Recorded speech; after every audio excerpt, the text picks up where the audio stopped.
Hi guys! So, meron akong guyabano na bigay ni Ninang. Tapos, binabala ko siyang gawing ice candy. So, let's go! Samahan niyo ako! So, ito nga, binilender ko na siya. Favorite ko kasi ang guyabano. Ang sarap-sarap kasi siya. Matamis, tapos maasim-asim. Yung asawa ko ayaw ng guyabano kasi lasang gamot daw. Siguro dahil ako lang ang masarap sa kanya. Chareng! Tapos ito, nilagyan ko na siya ng water, tapos milk, sugar. Tapos yan, start na natin gawin.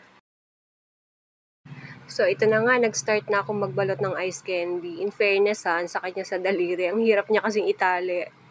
Tapos ito, pangkain lang namin to, pang merienda ba, ganun. Hindi siya pang paninda. Wala lang, gusto ko lang, trip-trip lang ba. O, diba, napakaseryoso ko dyan. Kasi binibilang ko kung ilang taka lang yung ilalagay ko sa plastic. Tapos, itong asawa ko, sabi ko, i-video niya ako.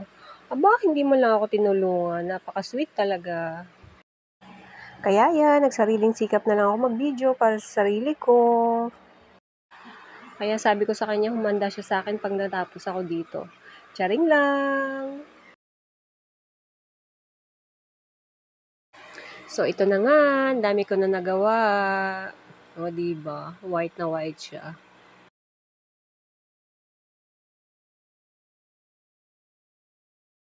Tapos ito, nilagay ko na siya sa freezer para tumigas na at makain na siya kinabukasan.